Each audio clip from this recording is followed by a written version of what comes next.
Arielle's like, I have 6 Plan B in the bathroom right now, and I give one to everyone when they leave my apartment as a party favor.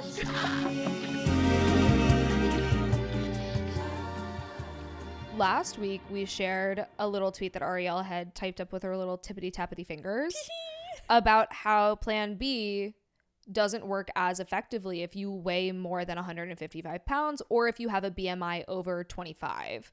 I'm not going to tell you how much weight, but I do have a BMI over 25. Really? Mm-hmm. BMIs are stupid. BMIs are stupid. They're really stupid. I remember when I was like 1 year old. When I was 1 year old, I stepped on that little scale and it said, you have a BMI of 85. No, I remember in high school when I weighed my lowest amount, when I like was in full swing of my eating disorder, I still had a BMI that was like right on the edge of being over. And it's just so antiquated. It's not like, it doesn't account for fat, muscle. It's the body mass index is stupid. It's dumb. And also like you should weigh the amount that you feel comfortable weighing. And healthy and you shouldn't restrict blah, blah, blah, blah, blah, blah, blah, blah, blah. Yo, that's... Doctors suck. And also like, you don't need to hear advice from us on this, but like, I hope you love your body. Yeah. But we shared that and everyone was like, what the fuck?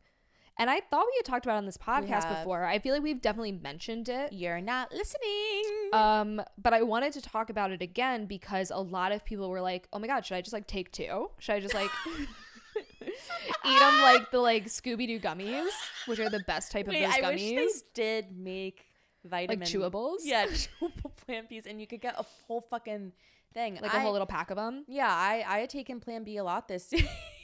Arielle's like, I have 6 Plan B in the bathroom right now, and I give one to everyone when they leave my apartment as a party favor.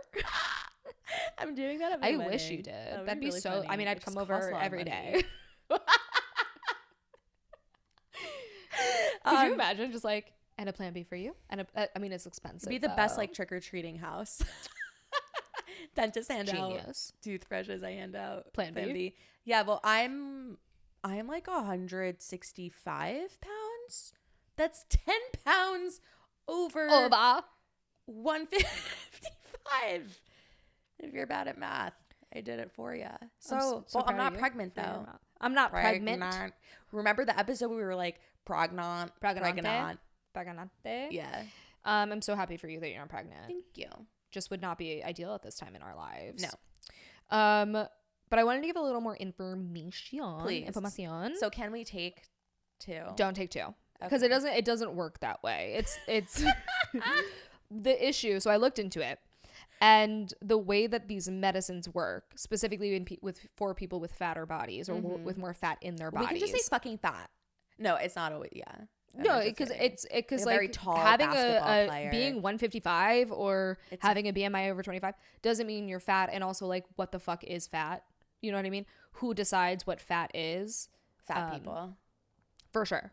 That is the right answer. But yeah, it depends. There's and so even many within factors. those communities, there's a lot of like disagreement over like what is a fat body. Yeah. So for anyone who has this like who weighs more than 155 or a BMI over 25, the thing about medications is that with more fat cells, you metabolize drugs differently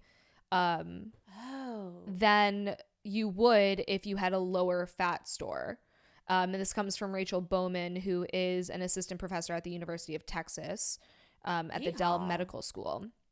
So in terms of statistics, it's not necessarily that the day after pill Plan B will not work. It's just that it becomes less effective if you are over this weight limit. So the morning after pill was 4 times more likely to fail in obese women. And 4 times sounds really, really scary, but that's only about 7% of a failure rate.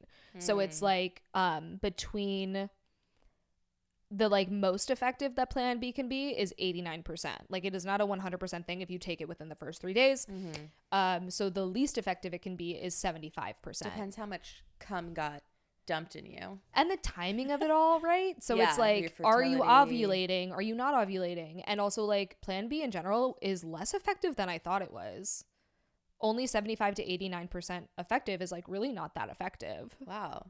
You know? I probably didn't need to take it any of the times I took it, except for that one time I did get cream pied. Recently? By accident. By accident? Yeah. I hate those accidental cream pies. You need to use condoms. You did it again. You are not on birth control. I know. I have. It was a drunken night and it was a mistake, and I've been very good about it ever since. Every time Arielle's talked about having sex, it's been condomless. And I'm calling you out. Yeah. Do it. Calling Do out. it. I'll atone. Catch me next year.